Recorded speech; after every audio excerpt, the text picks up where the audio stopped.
ਅੱਜ ਆਪਾਂ ਮੁੜ ਦੁਬਾਰਾ ਪੰਜਾਬ ਦੇ ਮੁਲਾਜ਼ਮਾਂ ਨੂੰ, ਵਰਕਰਾਂ ਨੂੰ, ਕੱਚਿਆਂ ਨੂੰ, ਪੱਕਿਆਂ ਨੂੰ, ਪੁਰਾਣੀ ਪੈਨਸ਼ਨ ਵਾਲਿਆਂ ਨੂੰ, ਨਵੀਂ ਪੈਨਸ਼ਨ ਵਾਲਿਆਂ ਨੂੰ ਅਤੇ ਇਹਦੇ ਨਾਲ ਪੰਜਾਬ ਦੇ ਲੱਖਾਂ ਦੀ ਗਿਣਤੀ ਦੇ ਵਿੱਚ ਸੇਵਾ ਮੁਕਤ ਹੋ ਚੁੱਕੇ ਪੈਨਸ਼ਨਰਾਂ ਨੂੰ ਇਹ ਸੱਦਾ ਦਿੱਤਾ ਸੀ ਕਿ ਆਪਾਂ ਇੱਕ ਵਾਰੀ ਸਿਰ ਜੋੜ ਕੇ ਬੈਠੀਏ, ਆਪਣਾ ਇੱਕ ਇਕੱਠ ਉਲੀਕੀਏ, ਉਹਦੇ ਵਿੱਚ ਚਰਚਾ ਕਰੀਏ, ਉਹਦੇ ਵਿੱਚ ਲੇਖਾ ਜੋਖਾ ਕਰੀਏ ਅਸੀਂ ਪਿਛਲੇ ਸਮਿਆਂ 'ਚ ਕੀ ਕਰ ਗਏ, ਕੀ ਰਹਿ ਗਿਆ, ਇਸ ਦੇਸ਼ ਦੀ ਕੌਮੀ ਪੱਧਰ 'ਤੇ ਅਤੇ ਰਾਜਨੀਤੀ ਦੀ ਕੌਮਾਂਤਰੀ ਪੱਧਰ 'ਤੇ ਕੀ ਹਾਲਤ ਹੈ। ਇਸ ਹਾਲਤ ਦੇ ਅੰਦਰ ਸਾਡੇ ਪੰਜਾਬ ਦਾ ਕੀ ਬਣੇਗਾ, ਪੰਜਾਬ ਦੇ ਮੁਲਾਜ਼ਮਾਂ ਦਾ, ਪੈਨਸ਼ਨਰਾਂ ਦਾ ਕੀ ਬਣੇਗਾ, ਪੰਜਾਬ ਦੇ ਕੱਚੇ ਮੁਲਾਜ਼ਮਾਂ ਦਾ, ਮਾਣ ਭੱਤੇ ਵਾਲੇ, ਇਨਸੈਂਟਿਵ ਵਾਲੇ ਵਰਕਰਾਂ ਦਾ ਕੀ ਬਣੇਗਾ। ਇਹਦੇ ਲਈ ਚਰਚਾ ਕਰੀਏ ਤੇ ਉਹਦੀ ਰੌਸ਼ਨੀ ਦੇ ਵਿੱਚ ਆਪਣੇ ਅਗਲੇ ਕਦਮ ਪੁੱਟੀਏ। ਇਸ ਕਰਕੇ ਇਹ ਕਨਵੈਨਸ਼ਨ ਹੈ। ਇਹਦੇ ਵਿੱਚ ਸਾਥੀਓ ਤੇ ਭੈਣੋ ਕੋਈ ਸ਼ੱਕ ਨਹੀਂ ਕਿ 1947 ਦੀ ਆਜ਼ਾਦੀ ਤੋਂ ਬਾਅਦ ਜਿੱਥੇ ਦੇਸ਼ ਨੇ ਇਹ ਫੈਸਲਾ ਕੀਤਾ ਸੀ ਕਿ ਇਸ ਦੇਸ਼ ਦੇ ਸਮੁੱਚੇ ਰਾਜਨੀਤਿਕ ਤੇ ਆਰਥਿਕ ਵਰਤਾਰੇ ਨੂੰ ਲੋਕਾਂ ਤੱਕ ਪਹੁੰਚਾਉਣਾ ਹੈ, ਇਸ ਵਰਤਾਰੇ ਦਾ ਹਿੱਸਾ ਲੋਕਾਂ ਤੱਕ ਪਹੁੰਚੇ, ਲੋਕਾਂ ਨੂੰ ਸਹੀ ਅਰਥਾਂ 'ਚ ਸਮਝ ਲੱਗੇ ਕਿ ਇਹ ਮੁਲਕ ਸਾਡਾ ਆਪਣਾ ਮੁਲਕ ਹੈ, ਇਸ ਮੁਲਕ ਦੀ ਜ਼ਮੀਨ ਸਾਡੀ ਆਪਣੀ ਜ਼ਮੀਨ ਹੈ, ਇਸ ਮੁਲਕ ਦੇ ਅਦਾਰੇ ਸਾਡੇ ਅਦਾਰੇ ਨੇ ਤੇ ਇਹਦਾ ਮਕਸਦ ਹੈ ਇੱਕ ਕਲਿਆਣਕਾਰੀ ਰਾਜ ਦਾ ਉਥਾਨ ਕਰਨਾ।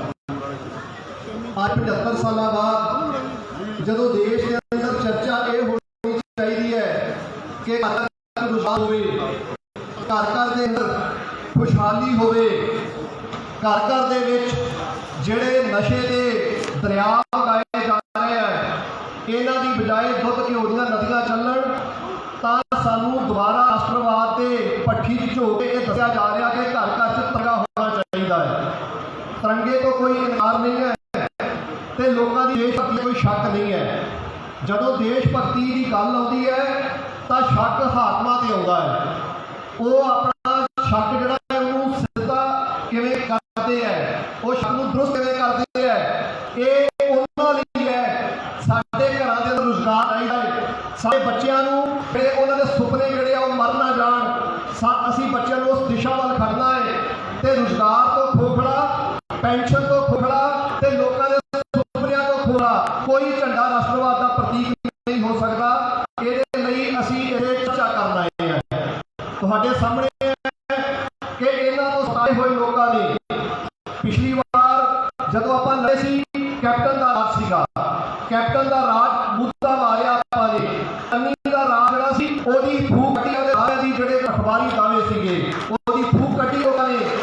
ਇਸੇ ਕਰਕੇ ਚੰਨੀ ਹੋਵੇ, ਮਨਪ੍ਰੀਤ ਬਲ ਹੋਵੇ ਜਾਂ ਇਹਨਾਂ ਦਾ ਹੋਰ ਤੰਤਰ ਜਿਹੜਾ ਲਗਾਤਾਰ ਇਹ ਬਕਵਾਸ ਕਰਨ ਤੇ ਲੱਗਾ ਹੋਇਆ ਸੀ ਬਈ ਅਸੀਂ ਮੁਲਾਜ਼ਮਾਂ ਲਈ ਆਹ ਕਰ ਰਹੇ ਹਾਂ, 36,000 ਪੱਕਾ ਕਰ ਰਹੇ ਹਾਂ, ਇਹਨਾਂ ਨੂੰ ਪੈਨਸ਼ਨ ਦਾ ਪ੍ਰਬੰਧ ਕਰਕੇ ਦੇ ਰਹੇ ਹਾਂ, ਪੈਨਸ਼ਨਾਂ ਲਈ ਗੱਫੇ ਦੇ ਰਹੇ ਹਾਂ, ਤਾਂ ਅਸੀਂ ਫੂਕ ਕੱਢ ਕੇ ਰੱਖੀ ਪੰਜਾਬ ਦੇ ਮੁਲਾਜ਼ਮਾਂ ਨੇ, ਪੈਨਸ਼ਨ ਵਾਲੇ ਬਈ ਜੋ ਤੁਸੀਂ ਬੋਲ ਰਹੇ ਹੋ ਇਹ ਝੂਠ ਤੇ ਬਕਵਾਸ ਤੋਂ ਦੂਰ ਸਵਾ ਕੁਛ ਨਹੀਂ ਹੈਗਾ। ਇਸੇ ਕਰਕੇ ਇਹ ਸਾਰੇ ਪੰਜਾਬ ਦੇ ਧੁਨੰਤਰ ਖਵਾਉਂਦੇ ਮੂਹਰੇ ਮੂੰਹ ਡੇ ਤੇ ਪੰਜਾਬ ਦਾ ਤਤਕਾਲੀਨ ਮੁੱਖ ਮੰਤਰੀ ਜਿਹੜਾ ਸੀਗਾ ਉਹ 2 ਹਲਕਿਆਂ ਤੋਂ ਲੜਿਆ, ਦੋਨਾਂ ਹਲਕਿਆਂ ਤੋਂ ਹਾਰਿਆ।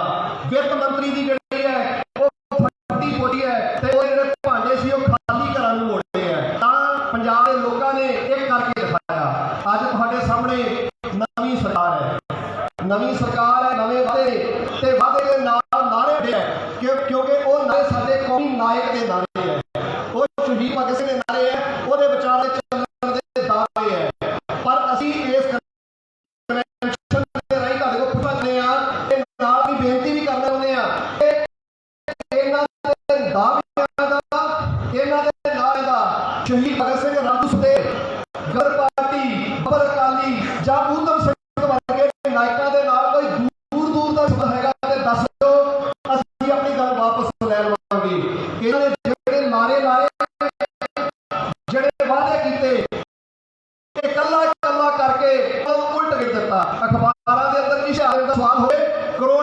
ये इश्तिहार हर हफ्ते दिए जा रहे हैं। पंजाब को कर्जा मुक्त करने का सवाल होवे, करीब 11,000 करोड़ का कर्जा पिछले 4 महीने में नवा चक के बैठे हुए हैं। इस तो इन्होंने जिवें पंजाब का तलर क्यों लगाया, पंजाब को इन्होंने RSS BT के तौर पर ਜਾਂ पट्ठी ਦੇ ਵਿੱਚ ਫਿਰਕਾ ਪ੍ਰਸਤੀ ਦੀ ਪੱਠੀ ਦੇ ਵਿੱਚ ਢੋਕਣਾ ਜਿਹੜਾ ਯਤਨ ਸ਼ੁਰੂ ਕੀਤਾ ਹੋਇਆ ਹੈ।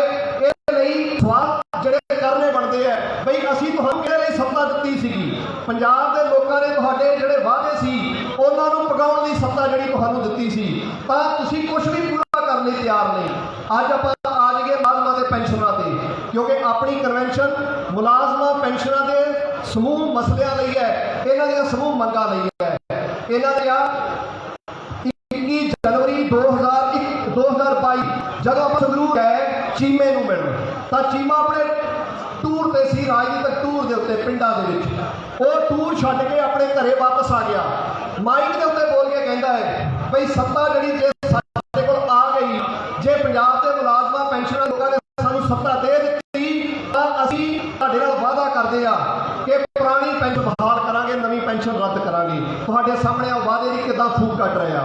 इन्होंने कहा असीं आउंदिआं ही कच्चे मुलाजम पक्के करांगे, तुहाडे सामने उदां दे दावे फेर कीते जा रहे हैं, सब कमेटियां दोबारा बन गई हैं। इन्होंने कहा तुहाडे नाल जिहड़ा धोखा होया है, विशेष करके पेंशनरां दे नाल 259 का गुणांक जिहड़ा है वो असीं तुहानूं देवांगे। ते उन्होंने ये भी कहा कि मुलाजमां दे पेंशन जिहड़ी पे कमीशन की दोहराई उहनूं लैके मुलाजमां दे 37 किस्म के भत्तिआं नूं लैके असीं सारियां दीयां सारियां मंगां हल करांगे ते इन्हां नूं करांगे भी अपनी पहली कैबिनेट की मीटिंग में। तुहाडे सामने कैबिनेट ते कैबिनेट हुंदी जा रही है, भगवंत मान जी नूं जां इन्हां दी सरकार नूं ना ते मुलाजम दिखाई दे रहा है, ना पेंशनर दिखाई दे रहा है, ना इन्हां साडीआं आईआं भैणां 2,000 2,500 3,000 के अपमान भत्ते ते काम कर रही है, नगूणे सख्त का काम कर रही है, ना ये दिखाई दे रहा है, ना इन्हूं जंगलात दिखाई दे रहा, ना किसी विभाग का कटाव वर्कर दिखाई दे रहा। इस करके दोबारा तुहानूं सदन की जहमत की है साझे फ्रंट ने बई इस साझे फ्रंट नूं आपां लोकां दी बेहतरी लई, पंजाब दे मुलाजमां पेंशनरां दे एके लई मां दे विच दोबारा उतारीए ते कदों उतारीए, इहदे तुहानूं सदना इत्थे मुनासिब समझिया। वार-वार मीटिंगां कीतीआं, 24 अप्रैल की मीटिंग करके असीं साझे फ्रंट की समीक्षा की। इस तो बाद 15 जुलाई की दोबारा मीटिंग करके इस कन्वेंशन का सੱਦਾ दिता। अज तुसीं रिकॉर्ड तोड़ हाज़री दे विच जिहड़ा कन्वेंशन का सੱਦਾ सी, केवल कोटा सीगा कि 1000 मुलाजम पेंशनर दे इस हाल दे विच पहुंचण। अज ये कोटा तुसीं लगभग दुगना कर दिता है। हाल दे बाहर ते हाल दे अंदर एक किस्म का मुलाजम पेंशनर का हल आया होया कन्वेंशन हिसाब दे नाल। इहदे विच हुण आपां भगवंत मान दी सरकार के खिलाफ अगे संघर्ष की करने हैं, किवें उलीकने आ, तुहाडे सामने ठोस तजवीज़ जिहड़ी मैं पेश कर रहा है सारे कन्वीनरां दे बिहाफ के उत्ते।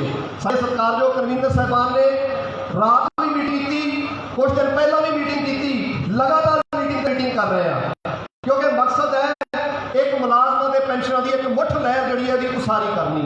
ये देश लहरां दा देश है, पूरी दुनिया लहरां दुनिया है, ते आ जिहड़ी सदी जिहड़ी शुरुआत है ये समझ लिओ ये उदां दी सदी है जिद्दां दी सदी गुरु साहब दे वेले सी। 18वीं सदी ये उदां दे जंग होने आ, उदां युद्धां च तब्दील होना ते संघर्ष आपां ने अगवाई करनी है।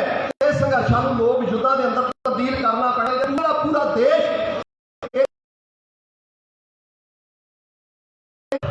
पंजाब की मौजूदा सरकार के खिलाफ उदां दा ही वड्डा संघर्ष शुरू किया जाए, जिवें दा वड्डा संघर्ष पिछले साल 29 जुलाई को आपां ने पटियाले किया सीगा। इहदी कर्म भूमि होएगी संगरूर ते इहदी तरीक होएगी 10 सितंबर। 10 सितंबर दूसरा शनिवार ते उस तो बाद अगला ऐतवार सानू उत्थे कोई टकराओ भी लेना पवे, उत्थे कोई होर गल भी करनी पवे, उत्थे रात भी रहना पवे, आपां रह सकते हैं। इस करके 10 सितंबर की तजवीज़ है कि पंजाब के हज़ारां की गिनती सारे वर्कर सारे मुलाजम उन्होंने 10 सितंबर को वहीरां जड़ियां है वो संगरूर की धरती वाल होण ते उत्थे जाके असीं पुछिए बई कित्थे तुहाडा भगत सिंह दे। ये पहली प्रपोजल है, यदी तैयारी नहीं, क्योंकि माहौल बनाना है, माहौल बनना चाहिए है। तो यदी तैयारी लई कुछ मंत्री सिलेक्ट किए हुए हैं।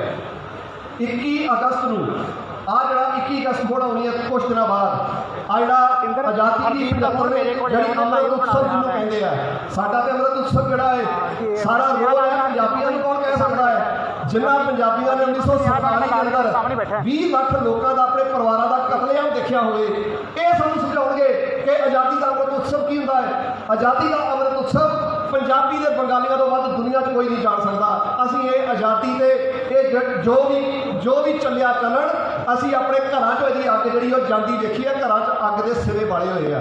ਇਸ ਕਰਕੇ ਇਹ ਅੰਮ੍ਰਿਤ ਉਤਸਵ ਤੋਂ ਬਾਅਦ ਆਪਾਂ ਨੇ 21 ਅਗਸਤ ਨੂੰ ਕੁਝ ਮੰਤਰੀਆਂ ਨੂੰ ਪੁੱਛਣ ਜਾਣਾ ਹੈ ਵੀ ਤੁਹਾਡੇ ਵਾਅਦੇ ਕਿੱਥੇ ਗਏ। ਉਹਨਾਂ ਨੂੰ ਮੰਗ ਪੱਤਰ ਨਹੀਂ ਦੇਣੇ, ਉਹਨਾਂ ਨੂੰ ਰੋਸ ਪੱਤਰ ਦੇਣੇ ਹੈ।